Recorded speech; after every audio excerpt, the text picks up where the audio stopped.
low tonight of 49 degrees. We are going to see some isolated thunderstorms move in. It's about 30% chance of rain, but the rest of the week is looking pretty good. I'll have those full weather updates for you later on in the 6 o'clock reports. WVTT's World News Roundup. Hong Kong women recently overtook their Japanese sisters and now live longer than anyone else on our planet. CNN's Anna Corin tries to learn their secret. One of the most densely populated cities in the world, it's hard to imagine how Hong Kong, with its high intensity, stress and pollution, could possibly add years to your life. But it just so happens that its female residents have not only learned but mastered the secret to aging. At one of the city's elderly community centres, 89-year-old Li Wei-fong defies age and gravity at a daily dance class. I ask her how she's so energetic. From exercise and a healthy body, she tells me. It should be this way. Mrs. Li is not the exception, but the rule. A study by the Japanese government has found women in Hong Kong live the longest in the world, with an average life expectancy of 86.7 years, overtaking Japan, which held the title for 25 years. That's a good news to Hong Kong people, yeah. I think to my observation, our female members, they are quite active.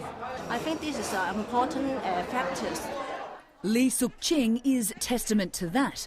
At 101, she walks with a cane unaided, reads the newspaper with a magnifying glass, and visits the centre each day to catch up with friends and share a meal. I'm healthy because I exercise, she explains. It makes me happy. So you get what you want. Dr. Bernard Kong, president of the Hong Kong Geriatric Society, is not surprised by the results, citing a good public health system that looks after its senior citizens. The last few decades, we have very good scientific and also medical advances in Hong Kong, and also we're keeping our tradition as basically Chinese culture. Whether it be diet, genetics or medical advances, health professionals agree that one key factor that sets Hong Kong's elderly apart is the importance of family within the Chinese culture.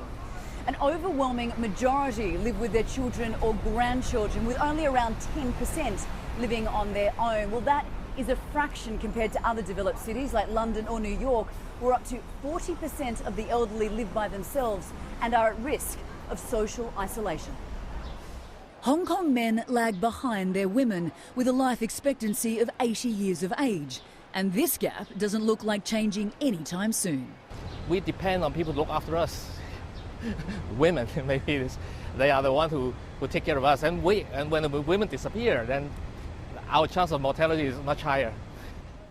Most of these women have outlived their husbands, and for 94-year-old Yung Wei-hing, the past is painful. She lived through war and has loved and lost more times than she'd care to remember, but her positive attitude has got her through it. I live happy no matter what, she says. You will live each day, why not be happy? Anna Corin, CNN, Hong Kong. Tragedy on Vermont's Lake Champlain. A man dies during the swimming part of a triathlon designed to test athletes' endurance. Charlie Gora reports. It's always so sad. I'm very emotional as a triathlete because you feel like it can happen to anyone. When Michelle Rawls crossed the finish line at the USA Triathlon Championships, she was unaware a fellow triathlete had passed earlier in the day. My condolences go out to the family. You didn't get any issue, don't know how it happened. Yeah, it's sad. And it happens.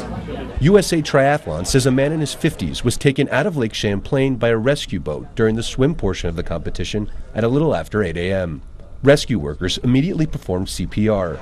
The man was taken to Fletcher Allen Hospital, but attempts to resuscitate him were unsuccessful.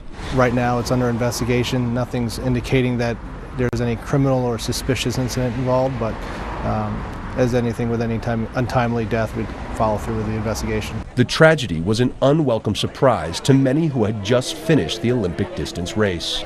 I just just shock. Just, it's always a chance you take in the sport, and just very sad and scary. You just don't expect things like that to happen, and it's just sad. It's kind of a brother, in the sport. And while the triathlon community mourns, some competitors just feel fortunate to be able to race another day. Well, you have a race like this with 2,300 people, and everyone is fit, everyone's an athlete. And when you see something like this, it's just, you say to yourself, how lucky you are. An Oklahoma woman is speaking out after she was allegedly attacked by a neighbor. The former basketball star at the University of Tulsa says it happened because she is gay. Adriana Iswinski has the story. Ended up having to get 18 stitches right here.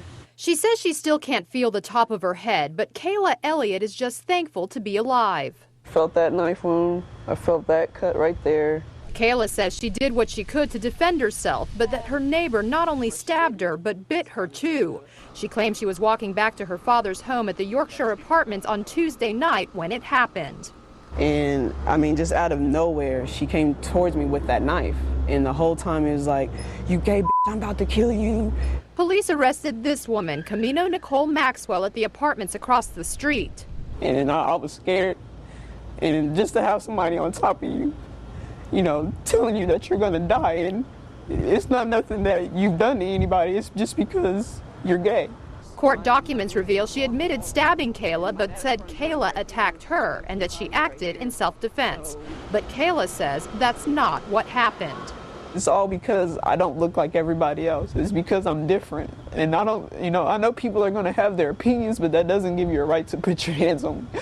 Now a Facebook page has been created called Justice for Kayla to offer support and to alert others about the attack. And just to see, the community come together and everybody be so supportive, it's really unreal. WVTT's Derek Smith has sports for us next on News Channel 25 WVTT. Don't miss it.